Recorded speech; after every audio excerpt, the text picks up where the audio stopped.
Morning, church. How are we this morning? This morning I'm going to be talking about something that's quite close on my heart, something that's been challenging me quite a bit. But this morning it is to look at the encouraging side. So first I'm going to go through some of the things that is challenging us, but also summarizing and seeing how God and with God we can do all things. So the title to this morning's lesson is God can use anyone to do his work. Do you ever find yourself comparing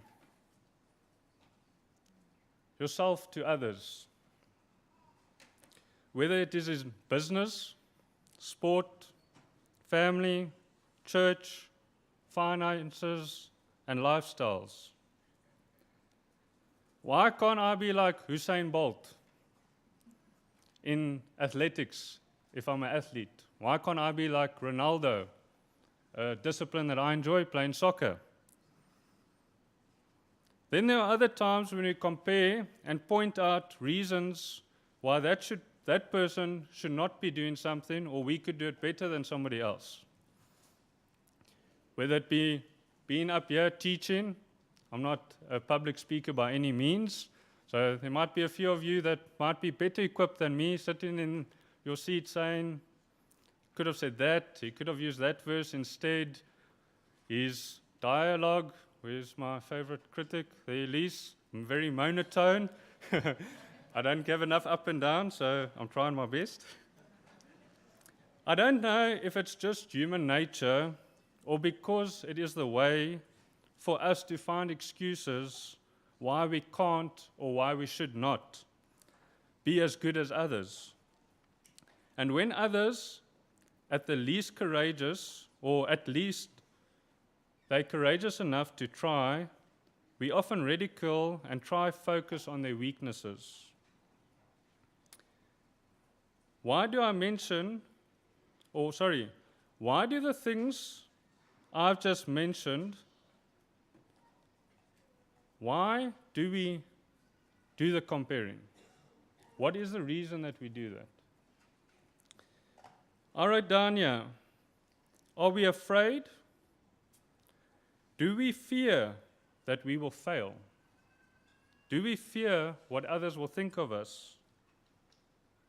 Or is it maybe because we do not believe in ourselves or we don't believe in the power of God?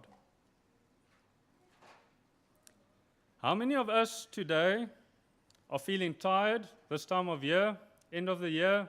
It's been a very challenging year for many. But how many of us are feeling tired, helpless? Or how can I possibly make a difference or have any significant impact in this world, in this country, or just in my community that I live in? How many of us today are filled with doubt, feel inadequate, feel that due to our weaknesses or our vices, our struggles or sin, how can I add any real value? And how can I make a difference, either being a servant, a leader, or just somebody that influenced another person? This morning, Lord's Supper, God is good. Uncle Andra and I never chatted at all about what today's lesson is, but he spoke about how people need to be broken sometimes before they can add the value. Sometimes through our weaknesses, sometimes through our times of trials. That is when God uses us, when we least expect it. So this morning, I'm going to do some comparisons. I'm going to be running through some of the names we might think are top people in the industry, whether it be Usain Bolt or a Ronaldo in soccer. Some men that I'm going to read here, Elijah, Job, David, Samson. Most of us know those names in the Bible. Most of us often use them for teaching. I just want to run through David, his strengths and accomplishments, as well as his weaknesses and mistakes, and then the lessons from their life. Just quick summaries of those 4 men And then I'm going to read to you about the people we don't talk about. The people that today, they will most probably never ever know that they were used by God for us to read almost 2,000 years later. Let's start with David, greatest king of Israel, ancestor of Jesus Christ. He was listed in the Hall of Faith in Hebrews 11, a man described by God himself as a man after his own heart. What were his weaknesses and his mistakes? He committed adultery with Bathsheba. He arranged the murder of Uriah, Bathsheba's husband. He directly disobeyed God in taking a census of the people. He did not deal decisively with the sins of his children. So he was far from perfect. He wasn't perfect in any means. What lessons from his life can we learn? Willingness to honestly admit our mistakes in the first step in dealing with them. Forgiveness does not remove the consequences of sin. He still had the consequences, even though he was forgiven. God greatly desires our complete trust and worship. Elijah, strengths and accomplishments. He was the most famous and dramatic of the Israelite prophets. He predicted the beginning and the end of a 3-year drought. Now, this drought wasn't just a drought that we've recently had in Cape Town. Our drought's been bad. Day zero was very close upon us. For 3 years, not a drop of rain. We've recently had a drought, maybe for a year. There were scatters of showers here and there. For 3 years, not one single drop of rain. He was used by God to restore a dead child to his mother, represented God in a showdown with the priests of Baal. He appeared with Moses and Jesus in the New Testament transfiguration scene. So he was able to achieve many things for God. And we often read of him in the Bible. What were his weaknesses and his mistakes? He chose to work alone and paid for it with isolation and loneliness. He fled in fear from Jezebel when she threatened his life. Lessons from his life that we can learn. We are never closer to defeat than in our moments of greatest victory.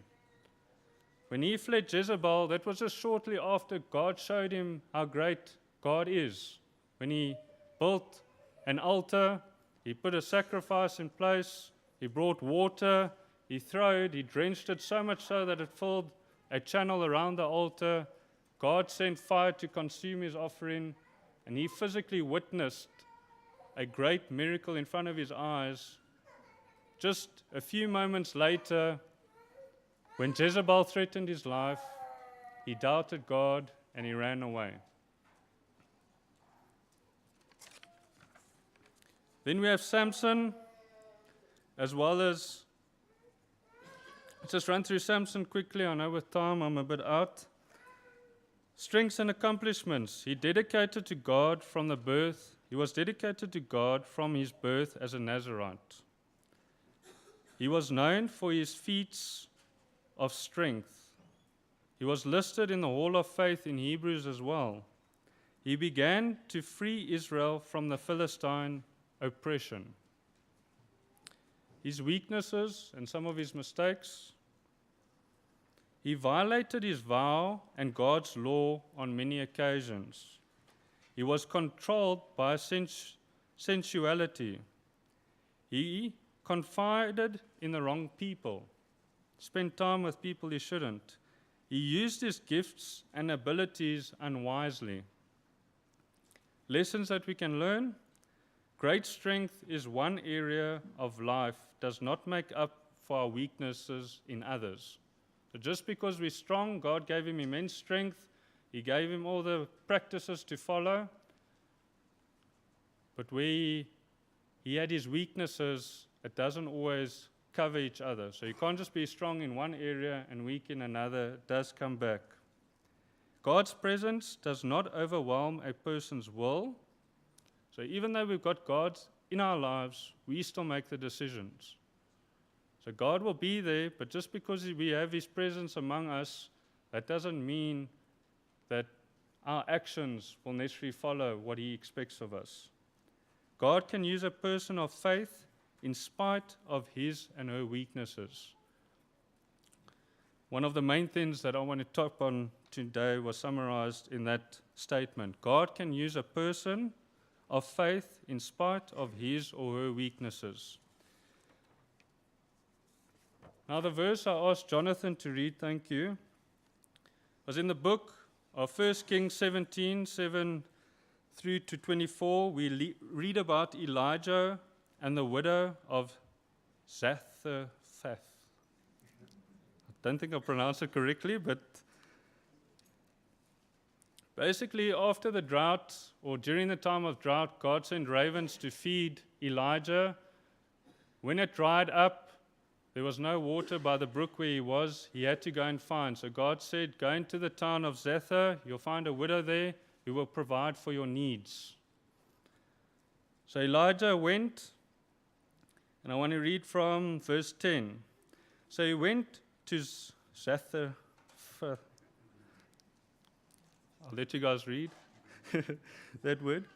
When he came to the town gate, a widow was there gathering sticks. He called to her and asked, would you bring me a little water in a jar so I may have a drink? As she was going to get it, he called, and bring me please a piece of bread. Verse 12, as surely as the Lord your God lives, she replied, I don't have any bread, only a handful of flour in a jar and a little olive oil in a jug. I am gathering a few sticks to take home and make a meal for myself and my son, that we may eat and die. I want you guys to take the context of this woman at the time where she was placed in the middle of a 3-year drought. She had no hope. She was in a place where she was going to make the last meal she believed she would ever eat. She had a son that she was going home to provide this meal to. And thereafter, they were prepared to die because there was no more resources around. Now, if any of you can take your time and to think of putting yourself in those shoes, no hope, and now a man walks in and says, make me a piece of bread, please. I'm hungry, and give me some water, for I'm thirsty. How would we react? Would we find an excuse? But you can see there's a drought. We all need to fend for ourselves. We all need to look after ourselves. I have a son. I can justify it. It's our last meal. We're about to die. But yet, she has faith. She trusts. Even before she answers, as surely as the Lord your God lives, she believed in a living God. Elijah said to her, do not be afraid. Go home as you have said, but first make me a small loaf of bread for me from what you have, and bring it to me, and then make something for yourself and your son. For this is what the Lord, the God of Israel, says. The jar of flour will not be used up, and the jug of oil will not run dry until the day of the Lord sends rain onto this land. That's the only commitment she had. That was the only promise that she had, is from a stranger that comes and says, God will provide. She never saw this jar that had unlimited oil and flour, but she still was prepared to trust in God and take it further. Eventually she has the jar, it continues to fill up as much as she wanted to use it. It kept sustaining her and her family. Then something happens. After this faith, her son becomes ill and dies. Now she, at this stage, must have also been thinking, why me, Lord? Why? I've just honored you. I've trusted you. and now you allow my son to die. But that's for another day. I'm not going to get into that one right now. Then the other story that we read about that maybe we don't read that often is the widow's offering. Matthew 21, 1 through to 4. Reads as follows. As Jesus looked up, he saw the rich putting in their gifts into the temple treasury. He also saw the poor widow put into 2 small copper coins. Truly I tell you, he said, this poor widow has put in more than all the others. All these people gave their gifts out of their wealth, but she, out of a pot of poverty, put in all she had to live on. Again, a woman who was a widow, we never know of her name, we don't hear of any great praises, but because of her trust in God, she was able to give everything that she had. Now, why am I using these 2 illustrations or stories today from the Word? Is that both of them believed in God. Both of them most probably never knew that we or they would be recorded in the Scriptures. Through their times of trial, through their times of loneliness, through their times of weakness, they were able to influence and are continually influencing each one of us today every time we read these Scriptures. So I'm going to read some verses further just to give us all encouragement. And I also want us to understand that each of us are different. We're not all perfect, by no means. We all have our faults. I'm filled with sin. I constantly have my shortfalls, as I know many will, and many are struggling with. But God is there, and God will use each one of us in His way, at His time, to be an influencer for Christ. I'm just going to read through. I'm going to mention quite a few verses and just read through it for encouragement. Romans 9 verse 21 reads as follows. The potter.